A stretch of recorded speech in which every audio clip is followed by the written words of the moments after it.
Le premier sera donc Guillaume Laureau, que j'ai présenté, qui va nous présenter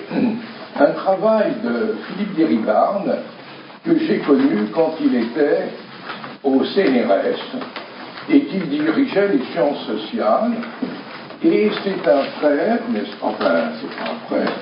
c'est un homme que je respecte énormément et qui a énormément travaillé sur la religion, en particulier la religion catholique, et a montré comment la déconstruction actuellement était importante, et c'est pour ça que nous avons demandé dans un premier temps à Guillaume de nous le présenter. Ensuite, nous avons la chance qu'un des très illustres frères qui m'accompagne et qui subit tous mes sauts d'humeur, le pauvre, tout le monde sait très bien que c'est Hervé Foult, ici présent, et comment dire, qui lui-même a un trajet spirituel important,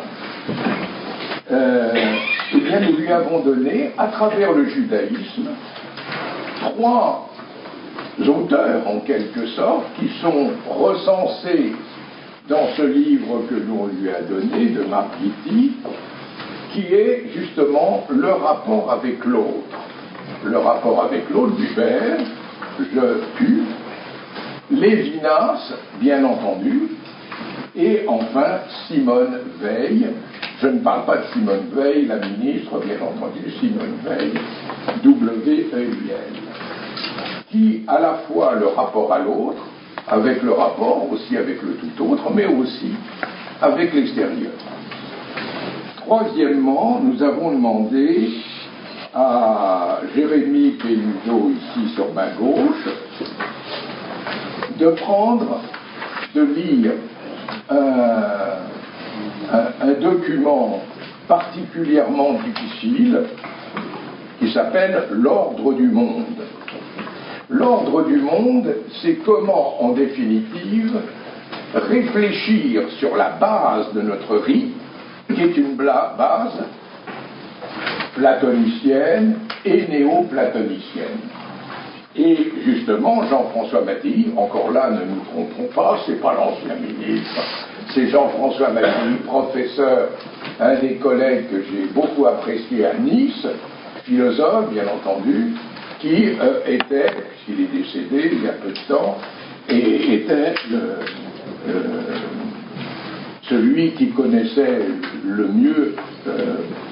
et je pense que Jérémy Péluso nous en parlera. Et enfin, j'ai demandé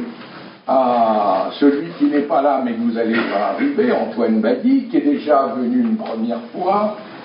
qui d'ailleurs nous a beaucoup aidé dans les différents lycées. Rappelez-vous, il nous a parlé de la déconstruction, de la décohérence, etc., avec l'ouverture sur les pensées chinoises, etc. Donc il revient, et nous lui avons donné le livre qui s'appelle Éléments pour une éthique, bien sûr une éthique écossaise, vous avez tout compris, et ceci s'appuie sur l'ouvrage de Jean Nabert, Jean Nabert étant en définitive, je dirais, une des sources, mais la plus importante des sources d'inspiration de celui, en dehors de Heidegger, comme philosophe, a été chéri, surtout dans la deuxième moitié du XXe siècle, c'est-à-dire Paul Ricoeur, puisqu'il a reçu la médaille Fields, qui est l'équivalent du prix Nobel. Et justement, la méthode et nous y revenons, c'est Paul Ricoeur, son expérience spirituelle a été de s'insérer totalement dans la grande tradition philosophique, et Jean Nabert est quelqu'un qui le nourrit totalement, et nous n'avons pris qu'un livre, Éléments pour une éthique, mais il y a d'autres livres. Si jamais cet auteur vous intéresse, je vous conseille d'y aller, car ça fait partie de grands plaisirs à leur lecture. Et là, élément pour une éthique, on arrive un peu au niveau du Saint-Empire, de manière à voir nous-mêmes comment cette métanoïa dont je parlais au début, c'est-à-dire cette refiguration de nos formes